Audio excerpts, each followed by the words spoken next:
اب دیکھیے آگے ارشاد ہے وقوموا للہ قانتین، اور اللہ کے حضور ادب سے کھڑے رہو۔ اس سے نماز میں قیام کی فرضیت ثابت ہوتی ہے۔ شیخ عبد القادر جیلانی رحمۃ اللہ علیہ نے اپنی تفسیر میں خاشعین متذللین کا لفظ استعمال کیا کہ اللہ کی بارگاہ میں خشوع کے ساتھ کھڑے رہو، اللہ کی بارگاہ میں عاجزی کے ساتھ کھڑے رہو، اور اللہ کی بارگاہ میں خوف خدا دل میں رکھ کے کھڑے رہو، اللہ کی بارگاہ میں خود کو فنا کر کے کھڑے رہو۔ یعنی اتنی تشریحیں، اتنی تشریحات اس لفظ کی ہو سکتی ہیں۔ اللہ کی بارگاہ میں کھڑا ہونا ہے تو فنا ہو کے کھڑے رہو۔ اب جب فنا ہو جائیں گے تو آپ یہ محسوس کریں گے کہ آپ اللہ کو دیکھ رہے ہیں، کیونکہ حدیث شریف میں آتا ہے، اور واقعی یہ بات ان کی جو ہے وہ حدیث شریف کی تشریح ہے۔ پوچھا کہ احسان کیا ہے؟ فرمایا کہ احسان یہ ہے کہ جب تم اللہ کی عبادت کرو تو یہ سمجھو کہ تم اللہ کو دیکھ رہے ہو۔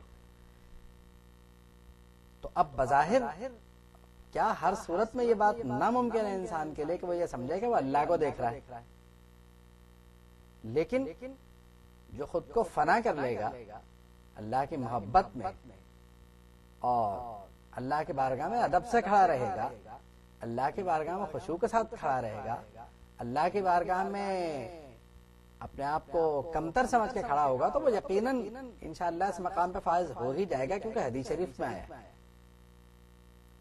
تو آپ یہ دیکھیے کہ صوفیاء کرام اپنی تفسیر قرآن میں آپ کو کہاں پہنچانا چاہتے ہیں کہ آپ کو وہ معراج حاصل ہو جائے۔ حضور نے فرمایا الصلاۃ معراج المومنین، نماز مومنین کے معراج ہے۔ تو معراج کا مطلب بلندی ہے۔ اب بلندی لمحے بھر میں سر نہیں ہوتی، مطلب نماز مومن کو بلندیوں تک پہنچاتی ہے، نماز مومن کو وہ مقام عطا کرتی ہے کہ جس سے وہ یہ محسوس کرے کہ وہ اللہ کو دیکھ رہا ہے۔ یہ تو بہت آسان بات ہے کہ اللہ ہمیں دیکھ رہا ہے، اس میں تو کوئی شک نہیں، لیکن بات یہ ہے کہ آپ اللہ کو دیکھ رہے ہیں۔ تو نماز یہ کیفیت پیدا کر دیتی ہے انسان میں۔ اسی لیے اب جب یہاں پہ بات کی گئی کہ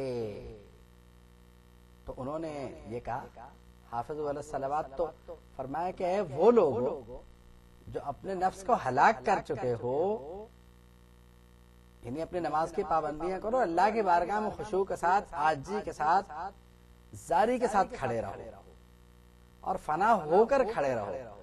جو مقام فنا پر پہنچ جائے گا وہ اس مقام پر پہنچ جائے گا کہ وہ اللہ کو دیکھ رہا ہے، اور جو مقام فنا پر نہیں پہنچے گا تو وہ یہ تو کر ہی سکتا ہے نا کہ اپنا عقیدہ یہ رکھ لے کہ اللہ مجھے دیکھ رہا ہے۔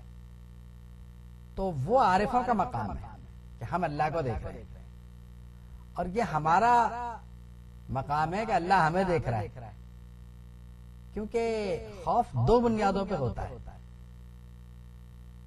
بچے کو عام طور پر یا تو اس لیے خوف ہوتا ہے کہ اگر کوئی کام وہ کر رہا ہے کہ اس کے بڑے اسے نہ دیکھ لیں، ایک یہ بھی ہوتا ہے، اور ایک یہ کہ اگر کوئی یہ دیکھ لے کہ فلاں ہمیں یہ کام کرتے دیکھ رہا ہے، تب بھی انسان خوف زدہ ہو جاتا چاہے وہ کچھ بھی ہو۔ تو یہ عقیدہ رکھنا کہ اللہ ہمیں دیکھ رہا ہے یہ تو قطعاً مشکل نہیں۔ اب اگر یہ مقام مل جائے کہ ہم اللہ کو دیکھ رہے ہیں تو ہمارے لیے عمل میں ایک ایک بات مشکل ہو جائے گی،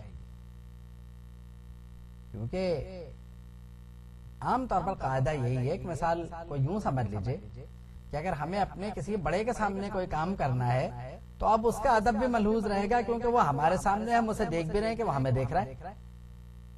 تو ایسے میں معاملات بہت نازک ہو جاتے ہیں، اور اگر یہ ہو کہ بھئی ہو سکتا ہے، نہیں اگر یہ خدشہ ہو کہ وہ کہیں نہ کہیں ہمیں دیکھ سکتا ہے، یا وہ ہمیں دیکھ تو رہا ہے لیکن ہم اسے نہیں دیکھ رہے، تو بھی بہرحال معاملات کچھ اور شکل اختیار کر جاتے ہیں۔ آج کل تو صورتحال یہ ہو گئی ہے کہ آپ کہیں کوئی عمل کیجئے تو آج کل کلاس رومز میں کیمرے، یعنی کلاس رومز میں ایسے صورت ہے کہ سب کچھ آفس میں نظر آتا ہے. تو اب اگر یہ صورت ہو کہ ہمیں کیمرے پہ دیکھا جا رہا ہے تو کلاس ٹیچر کے لیے اور اسٹوڈنٹ کے لیے، سبھی کے لیے ایک پریشانی کا مقام تو ہو جاتا ہے. کیونکہ جو ہمیں کیمرے پہ دیکھ رہا ہوتا ہے ہم اسے نہیں دیکھتے. یعنی ہم اگر اپنی زندگی کو یوں سوچنا شروع کر دیں کہ اگر کیمرے پہ ہمیں دیکھا جا سکتا ہے تو اللہ رب العالمین تو بہرحال ہمیں دیکھ رہا ہے اور دیکھ سکتا ہے، اس لیے کہ اللہ رب العالمین کی عطا کردہ قوت سے انسان کیمرے کے ذریعے دوسروں کو دیکھ رہا ہے. تو یہ تو محدود پیمانے پہ دیکھ رہا ہے، اسی کمرے کی ایکٹیویٹیز دیکھ رہا ہے، شاید وہ بھی پوری نہیں ہوں گی. لیکن اسی کو اگر بڑے پیمانے پہ سوچیں کہ اللہ رب العالمین کے سامنے پوری دنیا کی کوئی حقیقت نہیں ہے، وہ جس کے عمل کو جیسے چاہے ملاحظہ فرما لے، کوئی ایسا مسئلہ نہیں. تو نہ صرف عقیدے میں پختگی آ جاتی ہے بلکہ انسان کا ایمان اور تازہ ہو جاتا ہے. اور اس تفسیر کے تحت یعنی آپ دیکھیں کہ وقوموا للہ قانتین، کہ اللہ کے بارگاہ میں ادب سے کھڑے رہو. اب جب انسان ادب سے کھڑا ہو تو پھر ہلنے کی گنجائش بھی نہیں ہوتی اپنے طور پر. اور جب وہ ادب سے کھڑا ہوگا تو پھر اسے یہ بھی ہوش ہوگا کہ میں کیا پڑھ رہا ہوں، کون سی سورت پڑھ رہا ہوں، کیا کرنا چاہیے. اور نماز میں خشوع خضوع زاری یہ ایک ایسا معاملہ ہے کہ جو انسان کو نصیب ہو جائے تو کیا بات ہے. اور یہ اگر حاصل بھی ہو جائے تو ہر انسان کی اپنی کیفیت ہوتی ہے. اگر وہ نماز با جماعت بھی پڑھ رہا ہے تو نماز با جماعت میں بھی اس کی اپنی کیفیت کی ہو سکتی ہے، سب کچھ ہو سکتا ہے. تو کیونکہ ظاہر خیالات، یعنی ہمارا جو جسم ہے وہ تو امام کی اقتداء کر رہا ہے، مگر ہمارے خیالات مقتدی تو نہیں بنے. اگر خیالات بھی مقتدی ہو جائیں اور اس قرات میں خیالات مصروف ہو جائیں ہمارے، جو قرات کی جا رہی ہے قرآن مجید کی، اگر وہ سمجھ میں آ رہا ہے تو سبحان اللہ. اب دیکھیے نا کہ غوث اعظم رحمۃ اللہ علیہ نے یا ایھا العارف کہہ کر کے کہ عارف جو دریائے حیرت میں غرق ہے، جو اپنے نفس کو ہلاکت کی طرف لے جانا چاہتا ہے اور جو اس دریا میں غرق ہے، تو وہ یہ محسوس کرے